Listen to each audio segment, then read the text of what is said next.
Сите општини во источниот регион регистрираат рекордно висока потрошувачка на вода во оваа сезона. Најмногу вода за пиење се троши во Штип, а вчерашниот ден забележа потрошувачка кулминација од 250 литри во секунда, наспроти досега просечните околу 170. Со зголемувањето на температурите бележиме и пораст на потрошувачката на вода.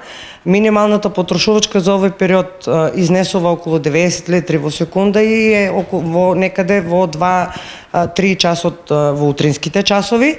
Максималната потрошувачка е околу 250 литри во секунда и е некаде околу 19-20 часот во попладневните часови, додека пак просечната потрошувачка на вода е околу 170 литра во секунда. Без оглед на високата потрошувачка, Штип проблеми со водоснабдувањето за сега нема, но проблем е Кочани. Од место викано Градовски орман се испумпува околу 226 литри во секунда.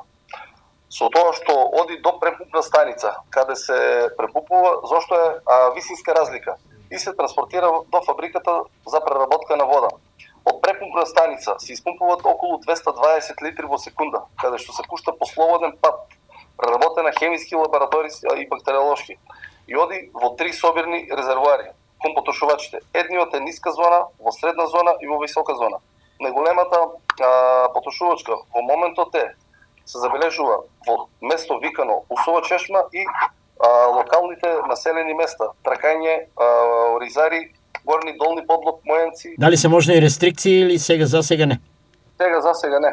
Ќе пробаме сето тоа да го направиме гладко и безболно, за да секој населено место има доволно вода. Добро со потребата и повеќе вода се носат и општините Виница, Пробиштип и останатите, но апелот е заеднички.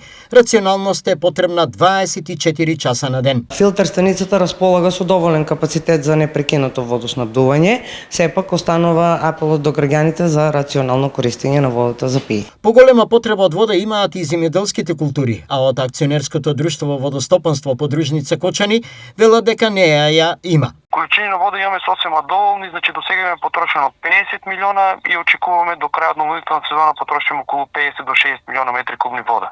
Значи очекуваме во Брана, Калиманци на есен да останат околу 30 до 40 милиона метри кубни вода. Моментално испорачуваме по 12 метри кубни вода во секунда од Брана, Калиманци, значи по 1 милион метри кубни вода во секунда кон Кочанската, Штипската и Сениковската котлина. Моментално со работни ангажмани сме да испорачаме вода за Дурфуле и Картманово оваа недела да ја завршиме. Топлотниот бран, во кој сега се наоѓа Македонија, треба да заврши утре, пошто ќе се намали и потрошувачката на вода. Од утре попладне до сабота времето ќе биде променливо облачно и нестабилно. Наместа со повремен дожд и грмежи, особено во попладневните часови и во текот на ноќта. Локално процесите ќе бидат поинтензивни во форма на невреме, со побилен поран дожд, електрични празнења, силен ветер над 60 км на час и појава на град. Од среда температурите ќе бидат во опаѓање, особено за време на викендот кога ќе дува умерен до засилен северен ветер.